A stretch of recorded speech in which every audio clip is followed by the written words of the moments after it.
digitalisation, elle nous permet de faire le tri et d'être plus efficace et plus rapide dans l'intervention à la satisfaction de nos clients.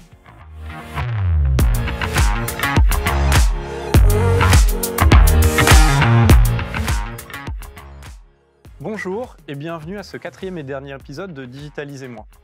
Après avoir vu ensemble quelles étaient les innovations récemment mises en place, s'être intéressé plus particulièrement aux espaces communs, puis aux chambres et au back-of-house, nous allons parler aujourd'hui ensemble de comment on passe de la vision à l'exécution.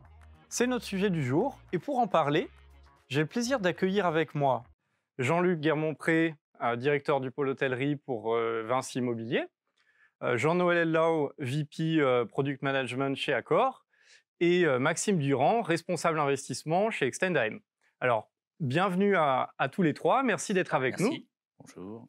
Et puis, j'ai envie de... On vient de l'évoquer, la thématique d'aujourd'hui, c'est comment on fait pour déployer toutes ces solutions qu'on a pu voir précédemment, qu'on déploie dans nos différents espaces, dans nos hôtels.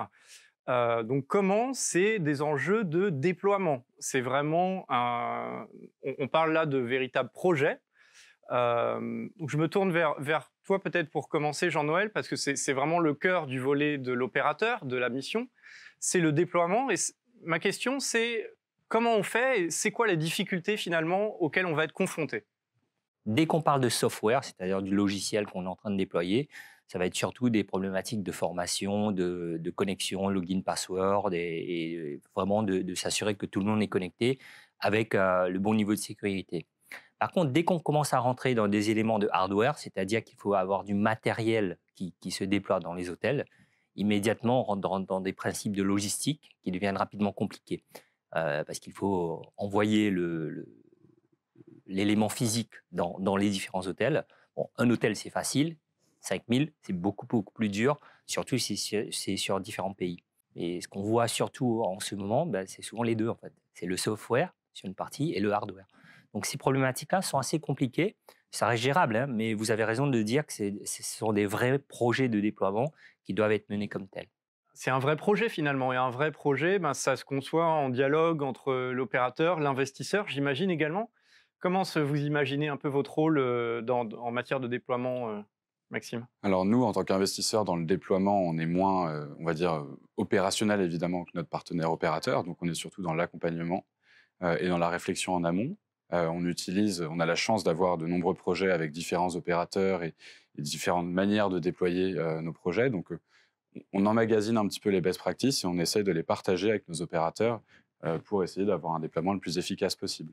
Je me tourne un peu vers Jean-Luc parce que c'est vrai qu'on parle souvent, on a parlé de hardware tout à l'heure, donc forcément il y a aussi une composante physique, une composante travaux, voilà, là-dessus il y a aussi des enjeux importants.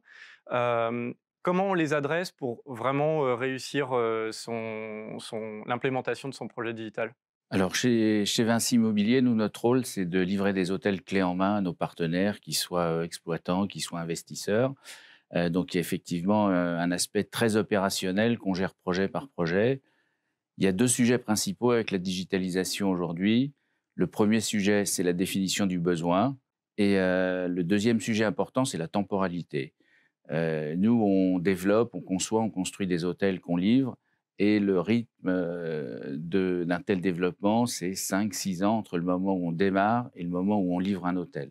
Donc la temporalité, c'est vraiment un sujet majeur. Il est d'autant plus majeur sur les sujets digitaux que ce sont des sujets qui évoluent très vite. Et c'est là qu'on rejoint la problématique de la définition du besoin.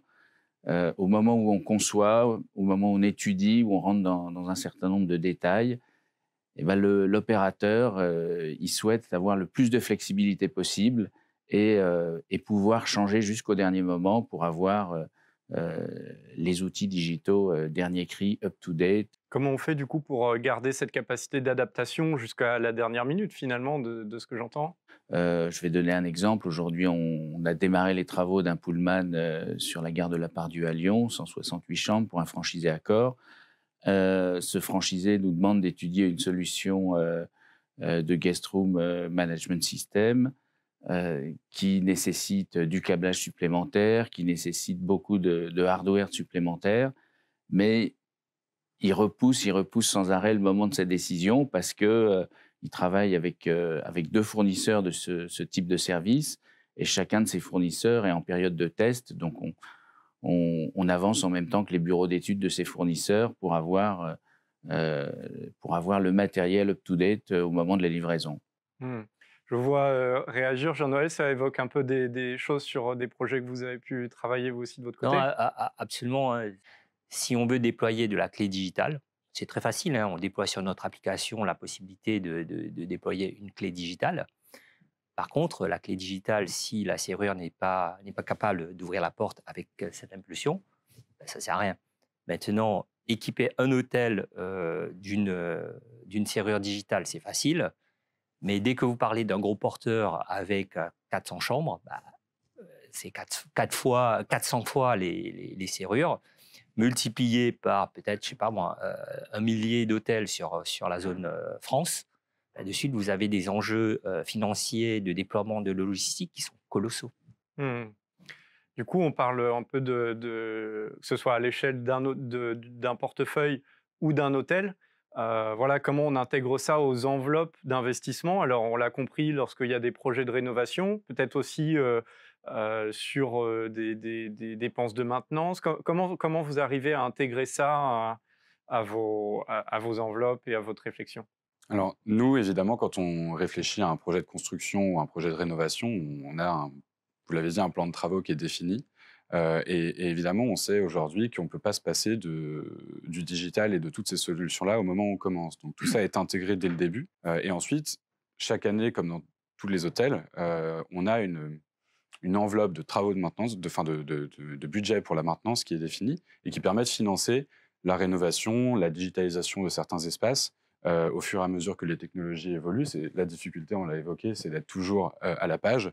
Et justement, sur le budget des hôtels est prévu de quoi se mettre à jour pour ne pas être en retard, pour ne pas avoir des solutions obsolètes et être toujours en cohérence avec la demande de la clientèle. Est-ce qu'il y a des choses que vous essayez de privilégier en ce moment en matière de solutions de digitalisation?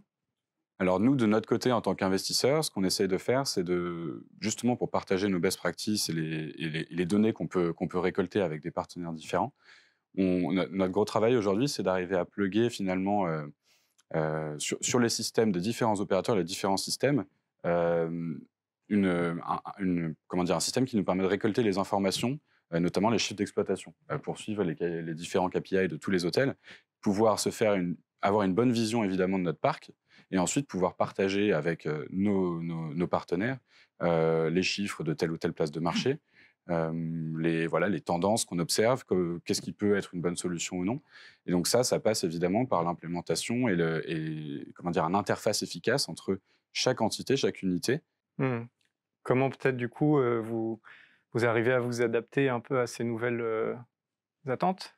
Là, on est en déploiement de la fibre sur les différents hôtels. Pourquoi? Parce que de plus en plus, il y a des usages digitaux. Gourmand en bande passante, tout le monde fait du streaming, tout le monde regarde son Netflix, etc. Donc la DSL, ça ne tient plus. Donc il faut déployer de la fibre optique. Et pendant qu'on est en train de déployer la fibre optique, on discute avec les opérateurs qui nous disent « Est-ce que vous voulez vraiment déployer de la fibre optique? Parce que maintenant, on a la 5G. » Donc, ce n'est que des choses comme ça qui arrivent tout le temps. Eh bien, il faut essayer d'avoir un coup d'avance. Mais après, c'est toujours pareil, hein. Quand vous êtes en train de discuter à l'échelle, donc potentiellement, vous aurez une partie de votre parc qui sera sur une autre technologie, une deuxième qui sera sur une autre technologie, et vous continuez à renouveler de ce type-là, au rythme aussi des investisseurs, de comment ils budgètent tout ça, et au rythme aussi des promoteurs et de l'immobilier. On essaye de faire au mieux. J'imagine, Jean-Luc, côté immobilier, c'est des problématiques familiers avec. On retrouve dans notre métier les exemples qui sont donnés par Maxime et Jean-Noël. 2 sujets principaux. Le sujet du coût, quand nous, on démarre une opération, on la vend à un investisseur pour un coût global et forfaitaire. Donc, en face de ce coût global et forfaitaire, on définit des prestations. Et ces prestations, c'est peut-être pas celles qu'on va réaliser dans 2 ans, dans 3 ans, quand on aura eu un permis de construire définitif, qu'on sera à 6 ou à 12 mois de l'ouverture et où l'exploitant viendra avec des nouvelles demandes, et c'est tout à fait normal. Et pour combattre ce problème de coût, on essaye de trouver des économies. Mais là aussi, il y a un petit peu de discussion avec les opérateurs parce que je vais prendre un exemple qui est assez ancien, il a plus de 10 ans. Hein. C'est la Wi-Fi. Quand la Wi-Fi est arrivée, on n'en mettait pas. Où était la limite de prestation? Est-ce qu'on faisait le câblage? Est-ce qu'on mettait la borne? Combien on en mettait? Aujourd'hui, la question, elle ne se pose pas. On met de la Wi-Fi partout. On a un câblage haut débit avec une très forte bande passante. Par contre, on n'a toujours pas réussi à faire enlever des cahiers des charges des exploitants hôteliers les RJ45. Donc, il faut bien sûr se projeter dans l'avenir et faire les investissements là où c'est nécessaire, mais il faut aussi être capable de se dire ce que font certains hôteliers. Hein. Là, il y a des économies à faire. Et alors, finalement, tu parles avec ce retour d'expérience sur tout ce qui s'est passé dans l'hospitality depuis 10 ans. C'est vrai que ça a énormément bougé. Est-ce que si on élargit la réflexion et qu'on va en dehors de l'hospitality sur l'ensemble de l'immobilier, est-ce qu'il y a un peu des best practices qui existent, que vous connaissez et peut-être qu'on n'applique pas encore forcément dans notre secteur? Je vais prendre un exemple qui est l'exemple du BIM. Qui a commencé à être développé il y a quelques années. Dans un monde idéal, le BIM il permet de fournir une maquette 3D à la livraison de l'hôtel. Et avec cette maquette 3D, l'exploitant hôtelier peut tout faire. Et quand je dis tout faire, ça veut dire qu'il peut cliquer sur une chambre et il y a un lampadaire qui ne fonctionne pas, qui est cassé. Et ben, il clique et il a la marque du lampadaire, le prix, le fournisseur. Donc, il peut gérer la vie de son bâtiment, que ce soit un problème de lampadaire, un problème de groupe froid, de CTA, avec le BIM. La seule problématique, c'est que le BIM, il faut que chacun puisse être équipé pour s'en servir. Et en fait, ça démarre à la conception, c'est-à-dire qu'on impose aux architectes, au bureau d'études, de concevoir le bâtiment en BIM, donc avec une maquette 3D qui permet d'apprécier un certain nombre d'espaces, qui permet de vérifier des mesures, des surfaces. Mais le BIM, il faut qu'il intervienne sur toute la chaîne de valeur, c'est-à-dire de la conception à l'exécution et à l'exploitation. Quand on arrive à faire travailler un plombier qui est un sous-traitant de sous-traitance, qui est la vie de tous les jours des chantiers, eh ben, ils n'ont pas le savoir-faire pour travailler sur BIM. Et malgré cela, et pour essayer de progresser, quand on livre un hôtel, on livre aussi de la formation, c'est-à-dire tout ce qui est technique, c'est la GTB, c'est le BIM, c'est tous les systèmes de sécurité incendie. Dans la prestation que Vinci Immobilier fournit d'un hôtel clé en main, il y a des heures de formation pour le personnel d'exploitation. Sur la formation, justement, c'est un point vachement important parce que très souvent, l'un des écueils, c'est quand on déploie, il y a toujours la formation, il y a toujours le training, le fait d'onboarder et de déployer dessus. Par contre, il y a un facteur qui est dans notre métier, qui est le turnover. Donc, voilà, après un certain temps, après 3 mois, 6 mois, 1 an, les gens ne sont plus là. Ou il y a une partie des gens qui ont été traînés qui ne sont plus là. Ou alors, on a des sachants qui, eux, sont les piliers de cet hôtel et qui passent leur temps, du coup, à traîner les nouveaux qui arrivent. Et ça, c'est dommageable parce que les sachants, en général, c'est les piliers de l'hôtel. Ce qui fait que le temps qu'ils passent à traîner les nouveaux, ils ne font pas autre chose, quoi.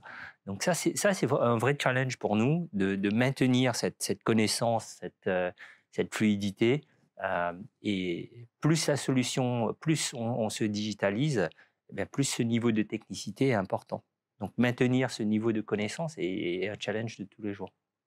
On parle de former les équipes à tous ces nouveaux usages, on parle de un peu ces éléments nouveaux qui viennent de l'univers de l'immobilier, sur la gestion intelligente du volet consommation d'énergie, développement durable. C'est quelque chose aussi qu'on regarde un peu côté investisseur, j'imagine? Oui, tout à fait. Nous, c'est un sujet sur lequel on est très impliqué. Donc l'ESG pour nous c'est vraiment un marqueur important de ce qu'on fait à partir de maintenant. Donc depuis cette année, on met en place des audits ESG sur tous les actifs qu'on va reprendre.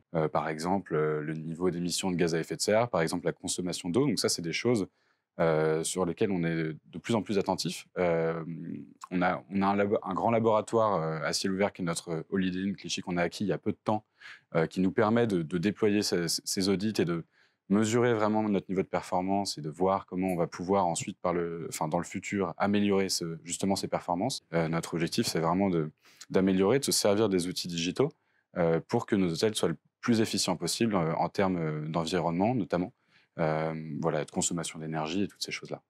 Aujourd'hui, ce qu'on met en œuvre quand on réalise un hôtel en termes de GTC ou GTB, et avec une connexion ou pas avec le BIM ou avec des interfaces sur les outils digitaux des exploitants, c'est la possibilité d'avoir 1 an, 2 ans, 3 ans après un vrai retour sur les consommations, sur l'usure d'un certain nombre de choses, sur l'obsolescence de certains équipements qui, dans les 3-4 années après l'ouverture, peuvent être dépassés. Et avoir un échange, je dirais, après l'ouverture de l'hôtel, après livraison, sur ces points-là, ça ne peut qu'être bénéfique à chacun. C'est un vrai sujet aussi dans les projets digitaux, c'est l'après, parce qu'on a vu ensemble comment on déploie, comment on forme, comment on fait pour que les équipes adoptent vraiment ces solutions, mais la question c'est après, comment on mesure la performance? Est-ce que les résultats qu'on attendait sont au rendez-vous? C'est quoi les KPIs, par exemple, clés un petit peu que vous suivez, Jean-Noël? Alors, comme disait Jean-Luc, hein, la partie quali, c'est-à-dire discuter avec les gens, avoir un retour d'expérience et vraiment comprendre ce qui se passe, c'est vachement important. Par-delà ça, si on regarde l'aspect quanti, il y a vraiment 3 grands indicateurs qu'on suit, nous. La première, ça va être l'amplitude et l'envergure du déploiement, c'est-à-dire le nombre d'hôtels ou alors plutôt le nombre d'unités dans l'hôtel. Je reprends mon exemple de la serrure. Eh bien, c'est pas tant de faire juste 10 clés, 10 serrures dans l'hôtel. On veut avoir le maximum de serrures dans l'hôtel. Et après, derrière, on va suivre le nombre de marques, le nombre de pays, la gamme des hôtels et ce genre de choses. Le premier indicateur, c'est vraiment l'amplitude du déploiement. Le deuxième indicateur, qui est plutôt axé sur l'usage, au jour le jour, pas tant sur le premier usage ou le nombre de connexions, mais vraiment plutôt sur le nombre d'utilisateurs réguliers en répétition. Les mêmes personnes qui reviennent systématiquement, eh bien ça veut dire que l'usage est rentré dans les pratiques opérationnelles de l'hôtel. Et ça, c'est vachement important. La clé du succès, c'est ça. C'est que ce ne soit pas une tâche en plus, mais que ça arrive au milieu de la tâche et que ça fasse partie de la tâche. Donc ça, c'est le deuxième indicateur. Et le troisième indicateur, c'est plus un indicateur de qualité.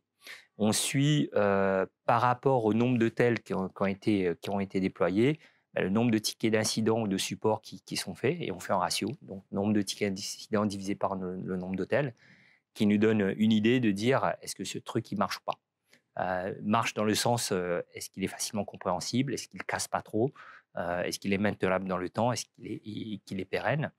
Donc les 3 grands indicateurs sont ces 3-là. Et peut-être côté investisseur, vous suivez d'autres choses un peu aussi ou... Alors nous, on suit quelque chose qui est très important pour nous, c'est la e-réputation sur nos hôtels. Évidemment, c'est un marqueur très facile à saisir pour nous investisseurs, mais pour n'importe qui dans le public et dans la clientèle. Donc nous, on est vigilants là-dessus, sur l'ensemble de nos hôtels, pour être sûr que quand on déploie une solution aux côtés de nos opérateurs, finalement, elle porte ses fruits. Et on le retrouve en fait assez facilement ou non dans cette note qu'on va avoir sur les différents sites. Ça, c'est évidemment le KPI le plus simple à suivre. Et ensuite, de manière beaucoup plus indirecte, on regarde évidemment l'occupation et le prix moyen qui sont pour le coup les indicateurs les plus standards dans l'hôtellerie, mais qui découlent aussi de cette satisfaction client et des prestations qu'on va être capable de délivrer. Donc ça, c'est pour nous évidemment aussi des marqueurs capitaux. Peut-être aussi sur le volet business, parce que là, on a parlé vraiment de la performance du déploiement. Il y a peut-être aussi des indicateurs côté business pour côté opérateur. Oui, en fait, on fait toujours les choses pour une raison qui est au final une raison économique et financière.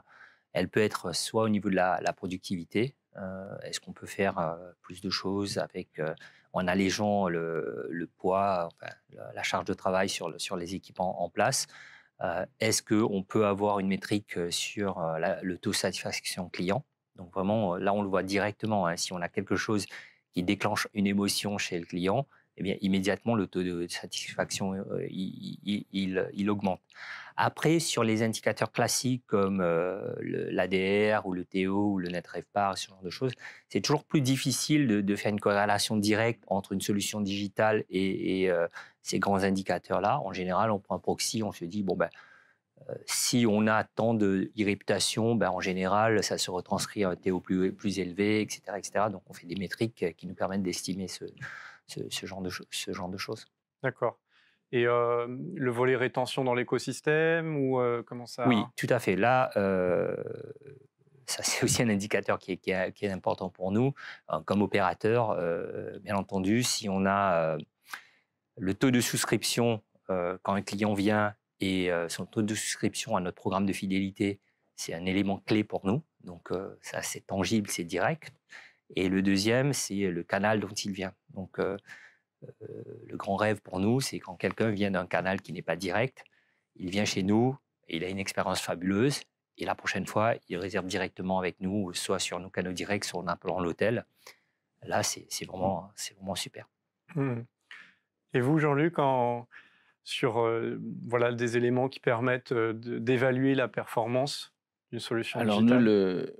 nos clients sont beaucoup moins nombreux puisque nous, on fait du B2B et nos clients sont les exploitants, les investisseurs. Notre KPI, quand on livre un hôtel, c'est le nombre de réserves qui sont traitées digitalement avec des outils qu'on fournit à l'exploitant, à l'investisseur, qui permettent sur une chambre d'avoir une couche sur la technique, une couche sur le mobilier, une couche sur la décoration.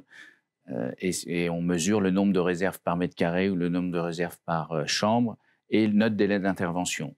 Aujourd'hui, le digital nous permet de suivre ça de façon beaucoup plus précise et aussi de savoir si la demande d'intervention ou la réserve, elle vient de notre prestation ou elle incombe à l'opérateur, ce qui est possible, parce que l'opérateur, il regarde la satisfaction globale de son client, qui peut avoir une problématique de service, comme il peut avoir une problématique plus technique, à savoir absence d'eau chaude ou pas assez d'eau chaude, enfin quelque chose d'assez simple. Donc cette digitalisation, elle nous permet de faire le tri et d'être plus efficace et plus rapide dans l'intervention à la satisfaction de nos clients. Et on mesure aussi la levée de ces réserves dans le temps avec un engagement qui est à 60 jours d'avoir levé toutes les réserves de l'hôtel. Et cette obligation, elle se traduit aussi au travers d'une garantie de parfait achèvement qui dure 1 an, pendant laquelle on intervient sur tout ce qu'on a réalisé dans l'hôtel. Eh bien, merci à tous les trois, parce qu'on a vraiment vu ensemble comment on déployait, comment on évaluait la performance d'une solution. Ainsi s'achève ce 4e et dernier épisode de notre série Digitalisez-moi. Alors, merci encore à tous les trois, à notre partenaire Samsung, aux équipes MKG, et à vous tous de nous avoir suivis. À une prochaine fois, j'espère. Merci encore.